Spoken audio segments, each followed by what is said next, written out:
शुद्धोदन और महामाया की पवित्र कथा के माध्यम से यात्रा करते हुए प्राचीन ज्ञान और आध्यात्मिक ज्ञान के क्षेत्र में कदम रखें।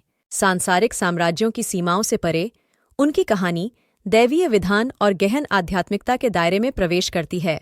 हमारे साथ जुड़ें, क्योंकि हम उन रहस्यमय धागों को सुलझाते हैं जो सांसारिक क्षेत्र को दिव्य क्षेत्र से जोड़ते हैं। श्रद्धा, भक्ति और एक धन्य आगमन की चमत्कारी प्रत्याशा की कहानी बुनते हैं। उस यात्रा में आपका स्वागत है जहां इतिहास आध्यात्मिकता से मिलता है और जहां हर पल दिव्य उपस्थिति से ओतप्रोत है। हमारे चैनल में आपका स्वागत है।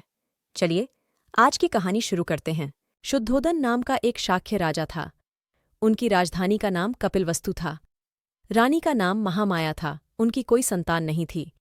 राज्य का उत्तराधिकार पाने के लिए महामाया ने राजा के सामने दूसरी शादी का प्रस्ताव रखा।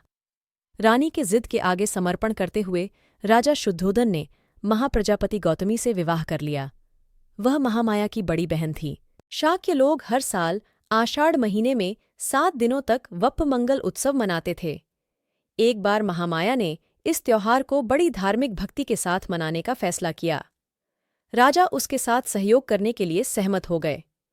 उत्सव के 7 दिनों तक दोनों ने धार्मिक जीवन व्यतीत किया। उन्होंने गरीबों को भोजन, कपड़े और सोना दिया। बीमारों को दवाएं और कपड़े दिए गए। संतों के लिए सत्संग का आयोजन किया गया। आप्तजन, मित्रों और परिजनों को सात्विक भोजन कराया। पूजा पाठ और साधु संतों की सेवा में समय व्यतीत किया। इन 7 दिनों में उन्होंने कोई हिंसा नहीं की, कोई गलत लेन देन नहीं किया गया, मद्यपान से विरत, वासना में लिप्त नहीं, चोर कर्म के विचार उनके मन में नहीं आते थे। उनका जीवन शांति, पवित्रता, प्रेम और मित्रता से परिपूर्ण था। 7वें दिन महामाया अपने शयन कक्ष में सोने चली गई। सुगंधित पुष्पों से सुसज्जित पलंग देखकर वे बहुत प्रसन्न हुईं।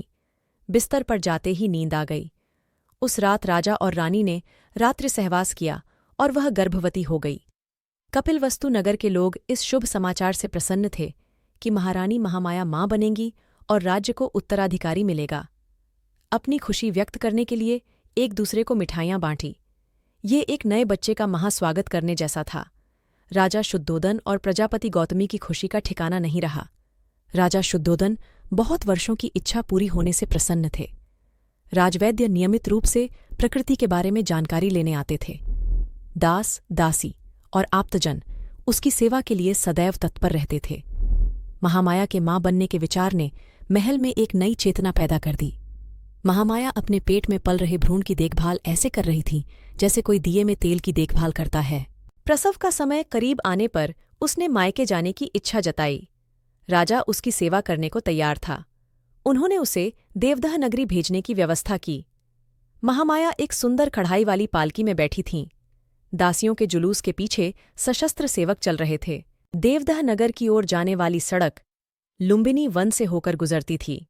इस वन से गुजरते समय वहां का मनोरम दृश्य देखकर महामाया की इच्छा वहीं रुककर क्रीड़ा करने की हुई।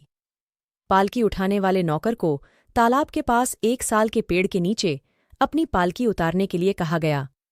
उसकी पालकी रुकते ही सारी पालकियां रुक गईं। महामाया पालकी से उतर पड़ीं। दासियां उसके चारों ओर एकत्र हो गईं। नौकर ने पानी दिया, फल दिए। उन्होंने फल खाते हुए और गीत गाते हुए जल क्रीड़ा की। महामाया लुम्बिनी वन का वैभव देखकर धन्य हो गईं।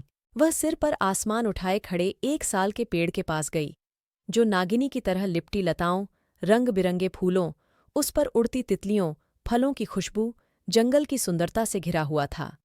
हवा के साथ नीचे की ओर झूलती उस वृक्ष की शाखाओं की लय देखकर महामयी ने शाखाओं को अपने हाथों से पकड़ना चाहा। वह धीरे धीरे पेड़ की ओर चली। सौभाग्य से एक शाखा आसानी से इतनी नीचे आ गई कि वह उसे पकड़ सके। तेज हवा आने पर उसने पंजों के बल खड़े होकर शाखा पकड़ ली। उसे शाखा के सहारे ऊपर उठाया गया और लटकने के कारण उसके पेट पर दबाव पड़ा और उसे प्रसव पीड़ा होने लगी। महामाया ने साल वृक्ष की एक शाखा हाथ में पकड़कर एक बच्चे को जन्म दिया। दासियां दौड़कर आईं और उसकी सेवा की। महामाया बच्चे को लेकर तालाब के पास गई। ठंडे पानी से नहाया। मोर नाचने लगे, पक्षी गाने लगे, पेड़ झूमने लगे और हवा चलने लगी। फूलों की खुशबू हवा में घुल गई। आकाश बादलों से भर गया। सृष्टि ने स्वागत गीत गाना शुरू किया। वह दिन ईसा पूर्व 563 बैसाख की पूर्णिमा थी।